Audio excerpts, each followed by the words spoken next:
Assalamualaikum warahmatullahi wabarakatuh. Perkenalkan, nama saya Suci Windasari dengan NIM 1811310039, Prodi Komunikasi dan Penyiaran Islam 6B, Kampus Institut Agama Islam Negeri Kota Bengkulu.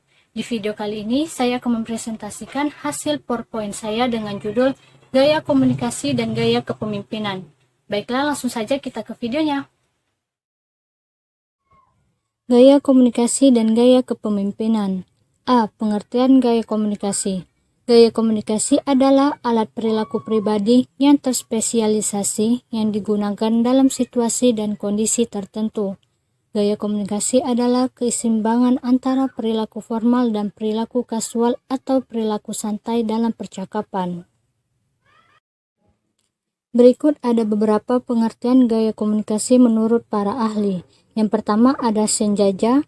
Menurut Senjaja, pengertian gaya komunikasi adalah perilaku komunikasi yang dilakukan seseorang dalam suatu organisasi yang bertujuan untuk mendapatkan feedback dari orang lain terhadap pesan organisasional yang disampaikan.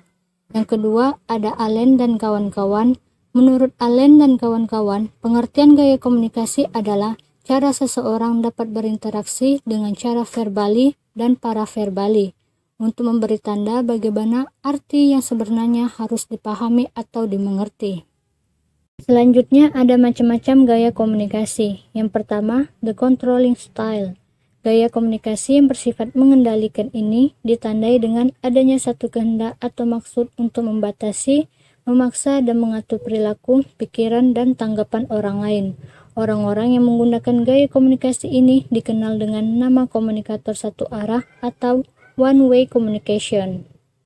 Yang kedua ada the equalitarian style. Aspek penting gaya komunikasi ini ialah adanya landasan kesamaan. The equalitarian style of communication ini ditandai dengan berlakunya arus penyebaran pesan-pesan verbal secara lisan maupun tertulis yang bersifat dua arah atau two-way traffic of communication.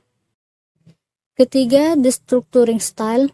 Gaya komunikasi yang berstruktur ini memanfaatkan pesan-pesan verbal secara tertulis maupun lisan, guna memantapkan perintah yang harus dilaksanakan, penjadwalan tugas dan pekerjaan, serta struktur organisasi.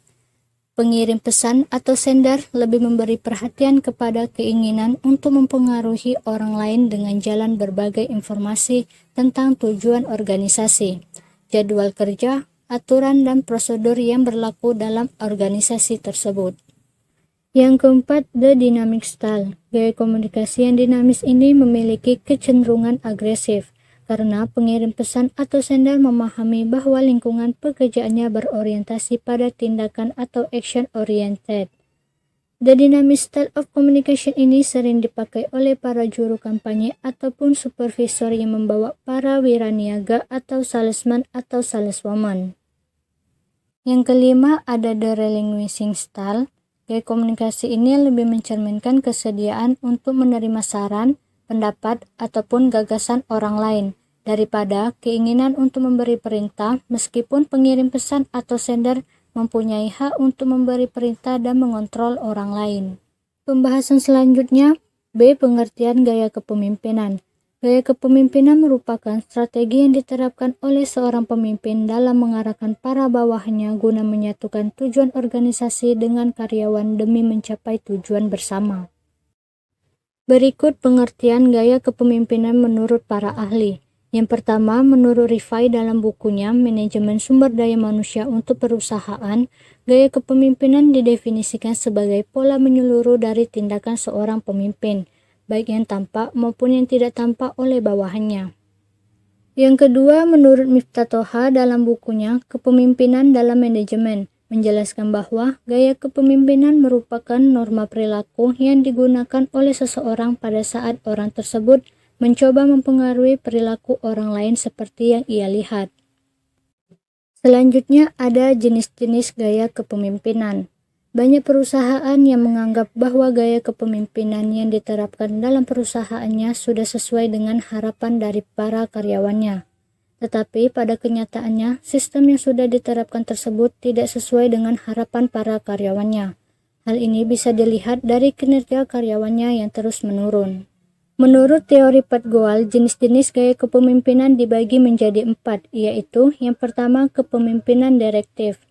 Tipe gaya kepemimpinan ini sama dengan model kepemimpinan otokratis, bahwa pendekatan yang dilakukan melalui tekanan, pemaksaan, dan pengarahan yang khusus diberikan oleh pemimpin.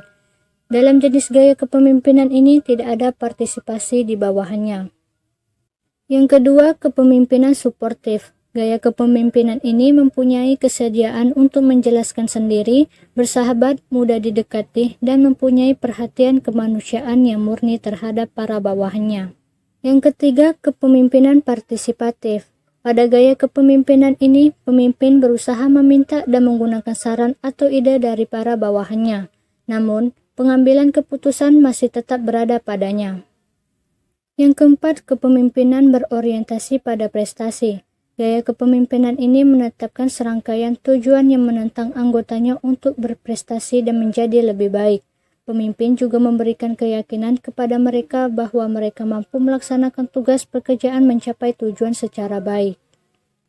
Sedangkan menurut Rensis Licker, membagi 4 gaya kepemimpinan dalam sistem manajemen partisipatif, yaitu sebagai berikut. Yang pertama, ekspoliatif autoritatif.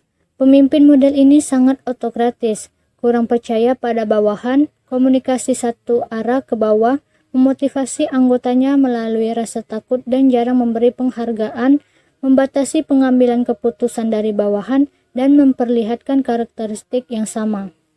Yang kedua, benevolent autoritatif. Gaya kepemimpinan seperti ini sedikit yakin dan percaya kepada anggotanya, memotivasi dengan ganjaran serta rasa takut dan hukuman tertentu, memperkenalkan sedikit komunikasi ke atas, sedikit mendorong timbulnya ide dan pendapat dari bawahan, dan memperkenalkan pendelegasian pengambilan keputusan dalam hal-hal tertentu tetapi dengan pengendalian kebijaksanaan yang tepat.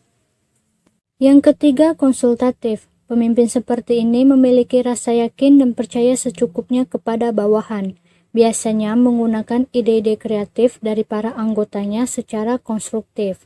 Selain itu, gaya kepemimpinan konsultatif menggunakan ganjaran untuk memotivasi dan sekali-sekali menggunakan hukuman serta keikutsertaan tertentu, berkomunikasi dua arah, keputusan-keputusan khusus dilimpahkan ke tingkat bawah, serta bertindak konsultatif dengan cara-cara lain. Yang keempat, partisipatif. Pemimpin dengan manajemen partisipatif seperti ini memiliki rasa yakin dan percaya pada bawahan dalam segala hal, berusaha memperoleh ide kreatif dari anggotanya dan menggunakannya secara konstruktif, memberikan ganjaran ekonomi atas dasar keikutsertaan dan keterlibatan kelompok dalam bidang-bidang seperti penyusunan tujuan, berkomunikasi dua arah dengan rekan sekerja, mendorong adanya pengambilan keputusan pada semua tingkat organisasi, dan melaksanakan tugas bersama rekan sejawat dan bawahannya sebagai kelompok. Nah, itu saja presentasi dari saya mengenai gaya komunikasi dan gaya kepemimpinan. Mohon maaf jika ada kesalahan. Sekian dan terima kasih. Wassalamualaikum warahmatullahi wabarakatuh.